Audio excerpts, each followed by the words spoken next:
Hi, welcome to English 2323. I'm Dr. William Smith. I'll be your instructor for this semester. I'd like to take this opportunity to formally welcome all of you to the class.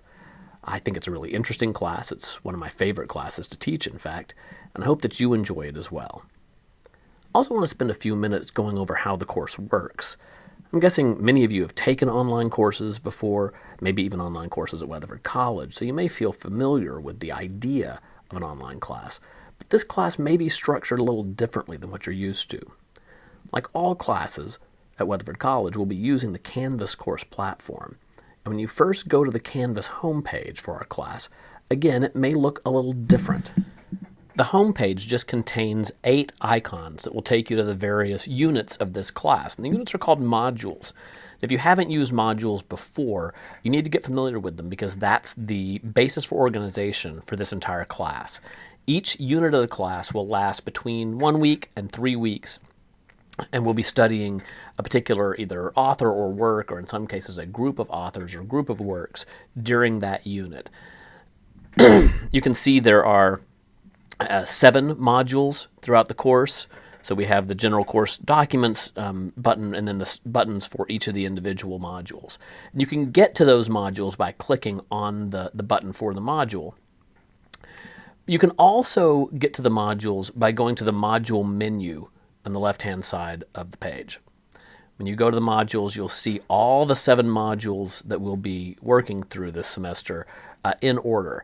And there are dates listed on here as well, so you can see that the first one, for example, starts, the day the class starts, January 12th, and runs through the 28th of January.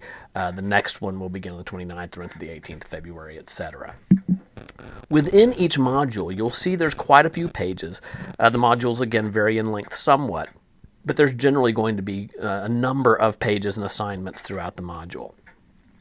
Now, rather than just clicking on one of the, for example, clicking on the assignment, the first assignment in the module, you really need to go through the module in order.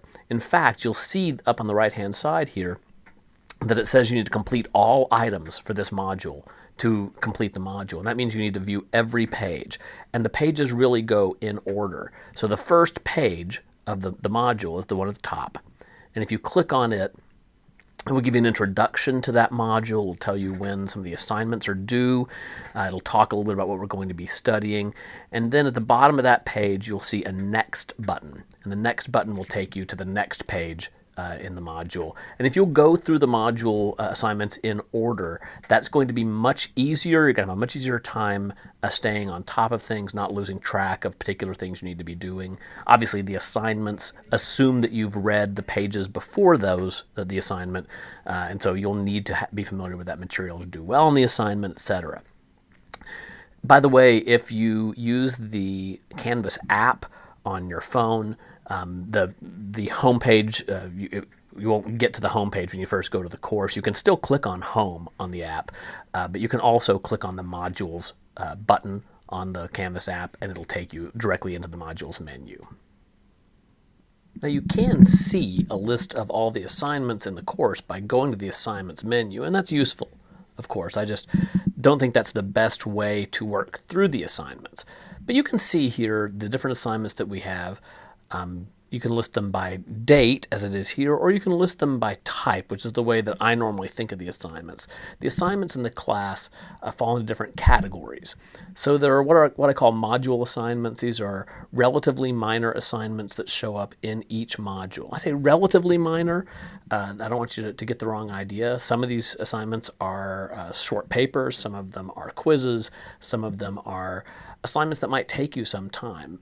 But all of those assignments combined, you can see the list of them here, are worth a total of 20% of the course grade. So obviously each individual assignment isn't worth that much.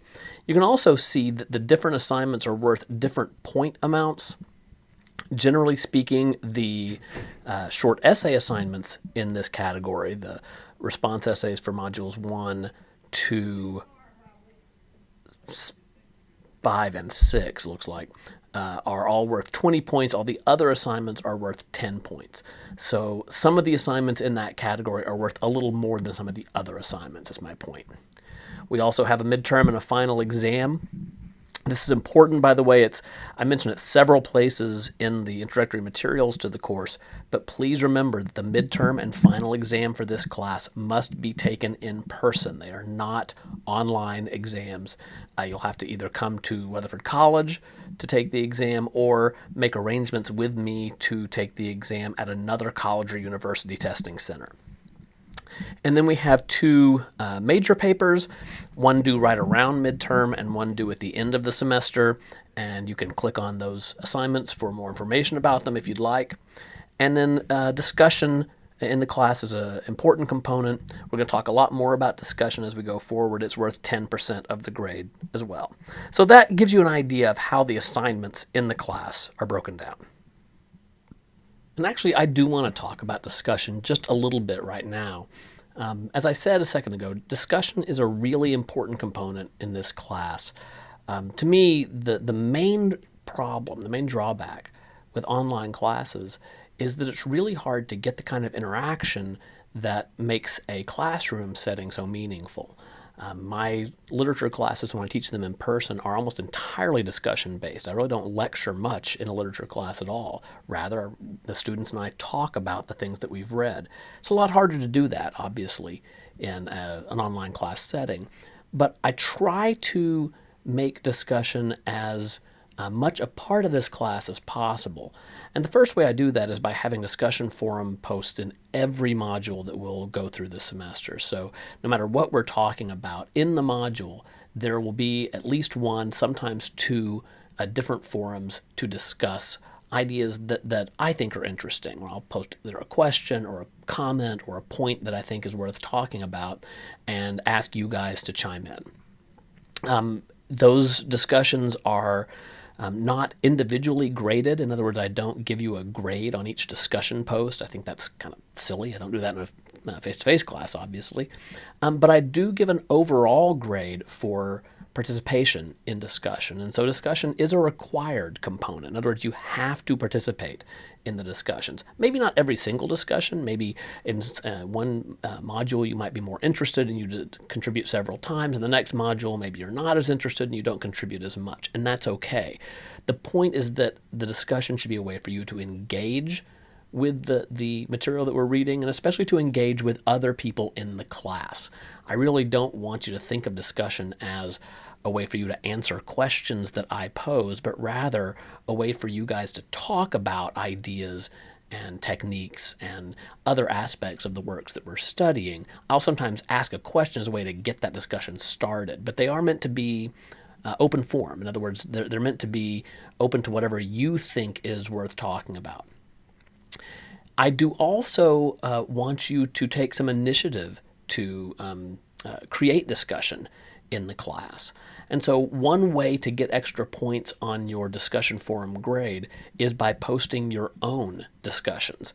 And you can do that by going to the discussions menu in the class, which is right under assignments. If you click on discussions, you'll see that you can actually create a discussion forum yourself. And so if there's a point or a question that you have or something that you think is really interesting that you want to talk about more in the class, if you'll create your own discussion, I'll make sure that other students can see it.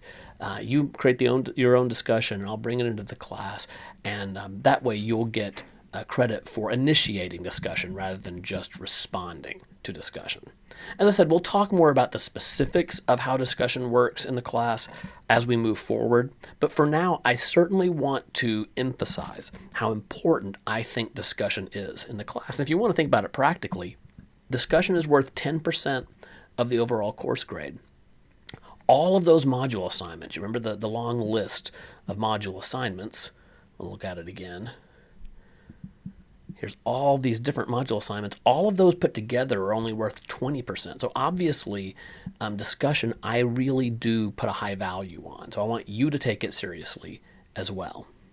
And actually, my mention of getting extra points on discussion raises the question of extra credit in general, which is something that students often ask me about. And I've been teaching for almost 25 years now total, and I've just gotten in the habit of saying, no, I don't offer extra credit. I just grade based on the assignments you turn in. This semester, though, I'm going to do something a little differently. I actually am going to offer multiple opportunities for extra credit throughout the semester. Usually small amounts of credit, but there'll be quite a few of those opportunities, so you'll be able to, in certain cases anyway, gain a significant number of extra points. They'll show up in lots of different ways. Occasionally there'll be additional assignments you can complete. Occasionally I'll ask you to bring in either material in the news or in pop culture having to do with the stuff that we're reading or talking about. And sometimes I'll just ask weird little questions to see if you're paying attention. And sometimes those points will be available to the first person who answers that question, either on a discussion post or by contacting me through email. So, like, for example, right now, I'll tell you that I will give 2 points on your discussion grade to any student, and I'll do this not to the first student, but to every student who responds.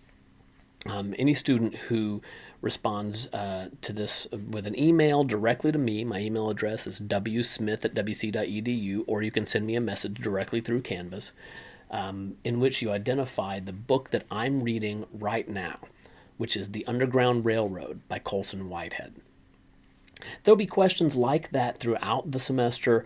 As I said, often it'll be the first person who responds who gets the points. Other times it'll be like this one, where everyone who responds, maybe within a certain time period, will get those points. But I will be offering those opportunities, which means that you really need to be paying attention. You need to be logging into the class regularly. I'd say in a class like this, you need to log in several times a week. Trying to log in just once a week and complete this class is really difficult, if only because the discussion, for example, it's hard to maintain if you post something and you don't log in for another week to see what other people are saying about it. So I'd say at least 3 or 4 times a week, you need to log into the class, see what's going on, complete assignments, make sure you're not missing anything, for example, and then answer any bonus questions that I might offer. And the people who are logging in more frequently and completing, listening to lectures and things like that more quickly will often benefit. So that's a good incentive to be more actively involved in the class. And to be honest, in my opinion, that's the key to success in the class overall, in any online class, really. The more engaged you are in the class, the more attention you're paying, the more times you're logging in, and especially the more contact you have with me as the instructor, the higher your chances of success will be. To contact me, as I said already, you can email me anytime. It's wsmith@wc.edu. You can use the message system through Canvas to contact me. Those messages also go straight to my email, so I'll certainly receive them. You can come into my office hours. The office hours are listed on my instructor webpage, also listed on the course outline. I welcome you to come in anytime during my office hours to talk to me about the class. You can call my office phone number, which is 817-598-6428. If I'm in the office, I can talk to you on the phone. If not, you can leave a voicemail. I'm glad to call you back if you need a call. But whatever way works best for you, let me encourage you to use that method to stay in contact with me. If you have questions about the reading, if you're unsure about how something in the class is working or an assignment, what an assignment requires, if you just feel like you're getting lost, if you're falling behind, and you're trying to figure out what you need to do to catch up, any of those reasons are good reasons to contact me. If you want to just come by and hang out and talk about stuff that we're reading in class, that's fine as well. You get out of an online class really what you put into it. So the more engaged you are and the more you work to keep a relationship with the instructor, usually the more success you'll have in the class, and at the very least, the more enjoyable time you'll have in the class. For now, that's all. If you have any questions about anything in the class, again, please don't hesitate to contact me. Otherwise, go ahead and look at the general course documents. That's the course outline, the official course syllabus, and my instructor webpage, and things like that. And then once you're done with those things, go ahead and move on to the first module of the class. The instructions for what to read and what assignments you have to complete will be found on that first page, and you'll move through the pages of the module in order. I hope you have an enjoyable first week or so of class. I look forward to hearing from you. I look forward to working with all of you throughout the semester. Thank you.